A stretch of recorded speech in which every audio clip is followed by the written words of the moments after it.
Assalamualaikum warahmatullahi wabarakatuh. Perkenalkan, saya Fetty Prasinta dengan NIM 2248 Di sini saya akan memaparkan materi nutrasetikal meliputi pengantar, kerusakan bahan pangan, dan cara pencegahannya. Pendahuluan nutrasetikal. Nutrasetikal adalah jenis makanan yang memiliki manfaat untuk kesehatan secara medis, termasuk pencegahan dan pengobatan penyakit. Istilah ini diperkenalkan di akhir tahun 1980-an oleh Stephen Davelis, pendiri dan ketua Foundation for Information. Dalam beberapa tahun terakhir, komposisi makanan telah dibuktikan secara ilmiah dapat menyebabkan penyakit yang berkaitan dengan gaya hidup. Namun makanan juga diyakini dapat menyembuhkan penyakit. Nutraceutical di era postgenomik. Hasil penelitian membuktikan bahwa buah-buahan dan sayur-sayuran dapat melindungi tubuh dari penyakit kanker dan kardiovaskular karena mengandung antioksidan B-karoten dan asam karbonat. Ada 3 faktor yang akan mempengaruhi kerja nutraceutical dalam tubuh, yaitu variabilitas dosis yang dikonsumsi, faktor jenis kelamin, usia, lingkungan, dan lain-lain.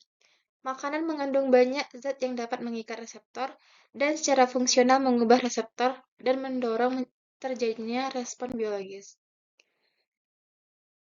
Selanjutnya yaitu fitokimia atau karotenoid. Fitokimia merupakan bahan kimia kompleks yang ditentukan dalam tanaman, terutama buah-buahan dan sayuran. Karotenoid membuat jagung jadi kuning, wortel jingga kemerahan, dan tomat berwarna merah. Sekitar separuh dari 50 karotenoid dalam makanan diserap ke dalam aliran darah. Hanya beberapa karoten yang bisa diubah menjadi vitamin A. Karoten dapat melindungi dari kanker hati dan kanker paru-paru. Pemanasan, pemotongan, atau pencincangan sayuran dapat melepaskan karotenoid. Selanjutnya yaitu likopen. Likopen adalah bahan fitokimia yang disintetis oleh tanaman mikroorganisme dan manusia tidak dapat membuat likopen, jadi harus mengonsumsi buah-buahan. Likopen juga dikenal sebagai antioksidan. Peranannya menonaktifkan radikal bebas. Likopen memiliki kemampuan mengikat oksigen bebas 2 kali lipat dari kemampuan B-karoten dan 10 kali lipat dari kemampuan B-tokoferol. Mengatur komunikasi gap junction antar sel. Lanjut, ada lutein, zeaxanthin, astaxanthin. Lutein adalah suatu santrofil dan satu dari 600 dari karotenoid yang ada di dalamnya sayuran berdaun hijau.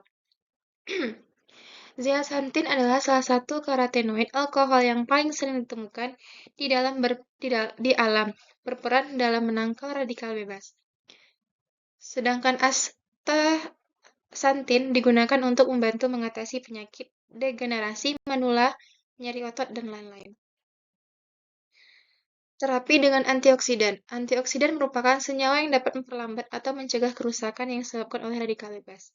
Jenis-jenis produk bahan alam yang digunakan sebagai nutrasetikal yang pertama yaitu produk bahan alam yang standarisasinya berdasarkan fitokimia. Yang kedua, produk yang sudah diketahui kemampuannya namun belum terstandarisasi. Kerusakan bahan pangan. Faktor-faktor yang mempengaruhi kerusakan bahan pangan atau makanan adalah yang pertama itu jenis bahan pangan atau makanan, yang kedua itu kondisi lingkungan. Tanda-tanda kerusakannya ada tekstur dari keras menjadi keras yaitu kentang, tekstur dari lunak menjadi keras itu tepung, tekstur dari kental menjadi encer yaitu telur.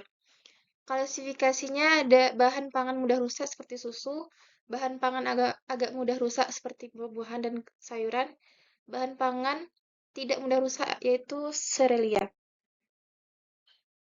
Penyebabnya yaitu pertumbuhan mikroba, aktivitas enzim dan serangga, kandungan air, suhu dan udara, dan yang terakhir sinar dan waktu penyimpanan.